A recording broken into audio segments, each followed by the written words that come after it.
This is like the 5th time I've tried to record this.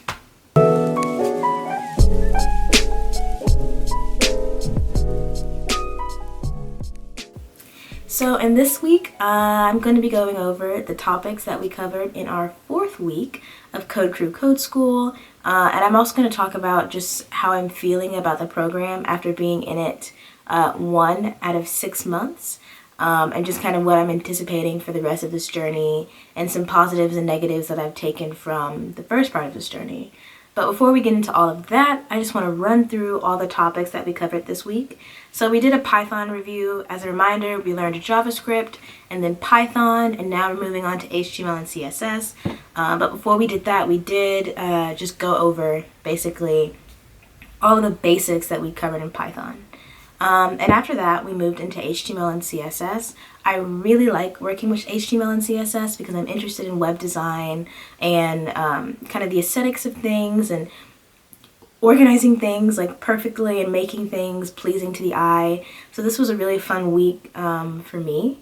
And the first thing that we learned were just some basics. So understanding how to set up an HTML file, how to communicate that with a CSS file, what it's going to look like on your web page and things like that. And after we covered the basics and could kind of understand what we were doing, we moved on to understanding how to position elements. And there's a couple different ways to do this. We learned the hard way first, which was using float or position relative and position absolute. And these ways are just, when you create an HTML file, you're kind of formatting what you want to appear on the page in your file. So it's by order typically. And so position float allows you to pull something out of the order and position it elsewhere on the page. This is useful for having like a sidebar or an image, taking up only like 75% of the page and things like that. Or you could use position relative and position absolute, which allows you to move things around, still sort of in the order, but you can move it, up or down or left or right, according to either its position or the position of some other element that it's sort of connected to. So this lets you keep things from just being straight up and down, basically, and get some, visual interest or just straight up legibility on your web page. But as I said, this is the hard way, and we're going to talk about the easy way a little bit further down. And I'm also going to drop in a couple images here and there of some things that we created with our HTML and CSS files. So there was a cute little study sheet that I made when we were learning about positioning and some of the basic terms, so I'll be sure to pop that in. So after we went over positioning elements, we moved right into adding media. So this is going over how to add photos and videos and audio to all of our pages, which was really fun, and it honestly felt like I was just making a Tumblr page, so throwing me all the way back to like 8th grade. But it was great, and it was really just, again, going over some pretty standard basics of how to incorporate more complex things into your web page so that it's not strictly text, essentially. And after that, we moved right on into lists.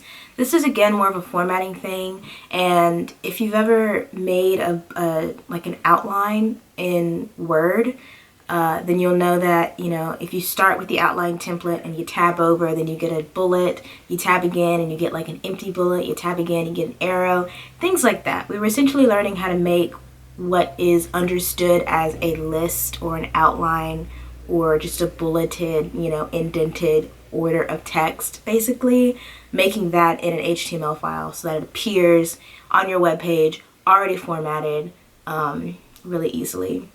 So that was another like quick day. After that, we moved on to forms, and forms is probably one of the more complex things that we did because everything else was essentially formatting text or image, but forms dealt with user input using special keywords so that if you're putting in an email, it rejects it if you don't have an at something something something. If you're putting in a password, it pops up that automatic the dots instead of showing what you're texting or what you're typing and things like that. And I'll throw in an image of a form that I made. I'm not going to be interactive with it, but I promise it works. And like I said, it deals with submission, and we're not submitting anything right now. It's not really going anywhere, but probably next week or just as we move along, we'll be able to kind of retrieve that data and things like that. So forms was a fun day, and we also dealt with, like I said, styling and things like that. So not just creating a functioning form, but creating one that is, pleasing and complex as well. So after forms, we move on to grids and tables.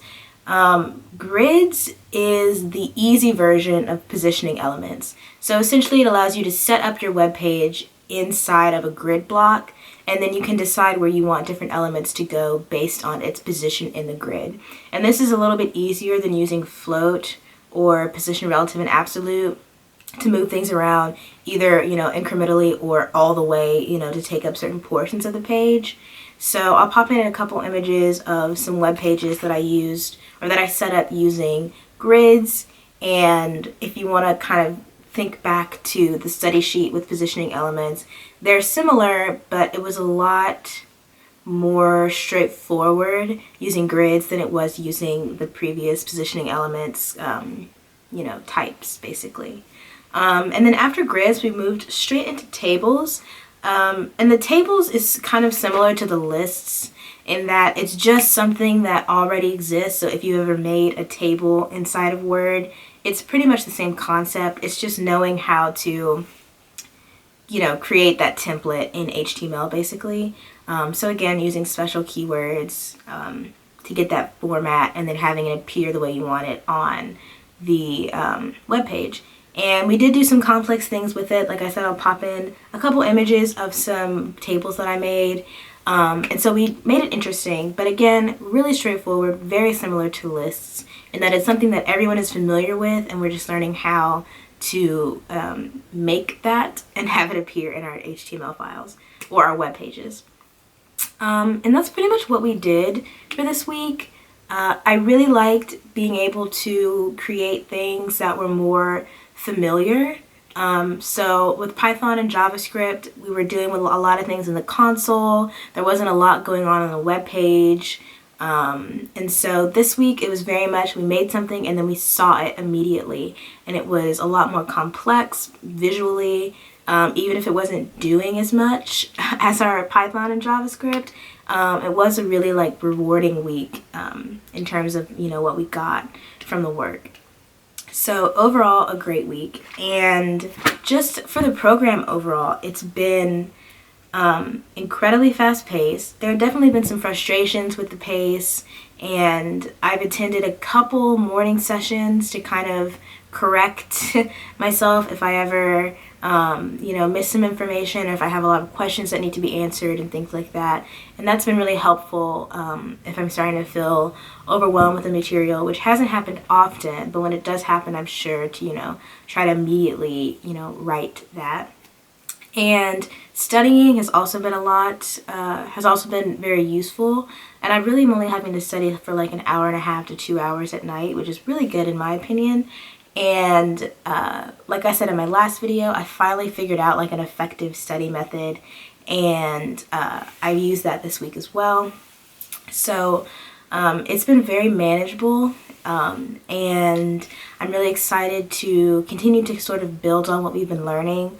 So for the last 4 weeks, it's been a combination of learning things separately and learning things together. So moving from JavaScript to Python, we were building on concepts, but we weren't building on elements, if that makes sense. We were never using Python and JavaScript together, but learning one was helpful in learning the other.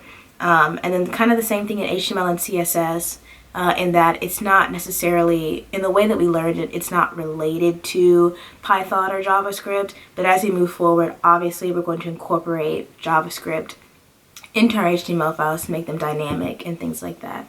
So I'm really just waiting for all of the pieces to come together from everything that we've been learning over these 4 weeks, and I anticipate that happening really soon.